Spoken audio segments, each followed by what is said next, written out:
ആ തർക്ക കാഴ്ചകളിലേക്ക് പോവുകയാണ്. നമ്മൾ കുറച്ചു മുൻപ് തലക്കെട്ടിൽ അത് പറഞ്ഞിരുന്നു.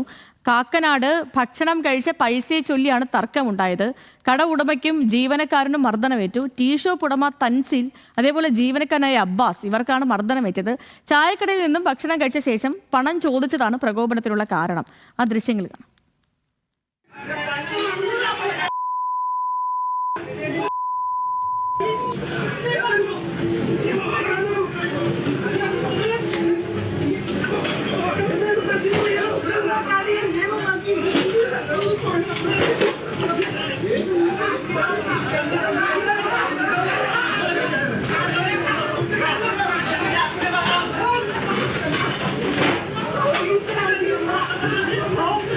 ജോയ്മോൻ വിവരങ്ങളുമായിട്ട് ചേരുന്നുണ്ട്. ജോയ്മോൻ, ഇത് ശരിക്കും എന്താ സംഭവിച്ചത്? ചായ കുടിച്ചതിന് ശേഷം കാശ് കൊടുത്തില്ല, ചോദിച്ചപ്പോൾ ഈ തല്ലിലേക്ക് പോവുമായിരുന്നോ?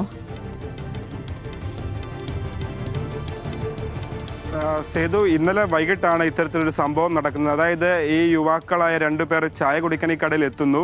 അപ്പോൾ അവരോട്, അതായത് ഹോട്ടൽ ഉടമയും കഴിഞ്ഞ ദിവസം, അതായത് യുവാക്കൾ കഴിഞ്ഞ ദിവസം ഈ ഹോട്ടലിൽ വന്ന് ഭക്ഷണം കഴിച്ച് മടങ്ങിയിരുന്നു. അപ്പോൾ അന്ന് പൈസ നൽകിയിരുന്നില്ല. അപ്പോൾ അതിലുണ്ടായ തർക്കമാണ് ഇത്തരത്തിലൊരു ആക്രമണ സംഭവത്തിലേക്ക് നയിച്ചത്. അതായത് അവർ ചായ കുടിക്കാൻ എത്തിയപ്പോൾ കഴിഞ്ഞ ദിവസം ഭക്ഷണം കഴിച്ചിട്ട് മടങ്ങിയതിൽ പൈസ നൽകിയിരുന്നില്ല. അതിനെപ്പറ്റി കടയുടമയായ തൻസിൽ ചോദിക്കുകയും ആ ചോദ്യം ആണ് യുവാക്കൾക്ക് പ്രകോപനമായി മാറിയത്. അവർ പിന്നാലെ മടങ്ങിപ്പോവുകയും അതിനുശേഷം കൂടുതൽ ആളുകളുമായി കടയിലേക്ക് വന്ന് ഈ കടയുടമയും അതുപോലെ തന്നെ ജീവനക്കാരനായ അബ്ബാസ് എന്നിവരെ ക്രൂരമായി മർദ്ദിക്കുകയായിരുന്നു. ഈ മർദ്ദനത്തിനൊപ്പം തന്നെ അസഭ്യവർഷവും ഈ പ്രതികൾ നടത്തിയിരുന്നു. അപ്പോൾ ഇത്തരത്തിൽ ഈ ഭക്ഷണം കഴിച്ചതുമായി ബന്ധപ്പെട്ട് ഇതിന് പണം ചോദിച്ചതുമായിട്ടുള്ള ഒരു സംഭവമാണ് ഈ യുവാക്കളെ പ്രകോപിപ്പിച്ചത്. അതാണ് ഇത്തരത്തിലൊരു കയ്യാങ്കളിയിലേക്കൊക്കെ കാര്യങ്ങൾ നയിച്ചത്. അപ്പോൾ പോലീസ് അന്വേഷണം ആരംഭിച്ചിട്ടുണ്ട്. സേതു,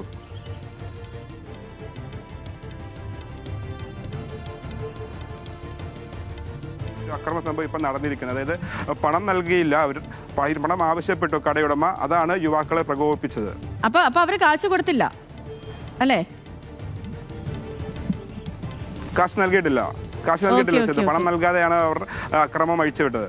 ശരി ശരി ശരി ശരി ജോയ്മോനെ, ശരി. അപ്പം ഈ മർദ്ദനത്തിന് പിന്നിൽ ഒരു കാരണം, പക്ഷെ നമ്മൾ ഈ ആരെയും മർദ്ദിക്കാനൊന്നും പാടില്ലല്ലോ അല്ലേ? ഇവിടെ പോലീസും നിയമവും കോടതിയൊക്കെ ഉണ്ടല്ലോ. അപ്പോൾ അതാണ് കാര്യം. കഴിച്ചിട്ട് കാശ് കൊടുക്കാതെ പോയി. അപ്പോൾ കടക്കാരനും ഇവരും തമ്മിൽ പ്രശ്നമായി. ആ കാര്യങ്ങളാണ് നമ്മൾ കണ്ടുകൊണ്ടിരിക്കുന്നത്.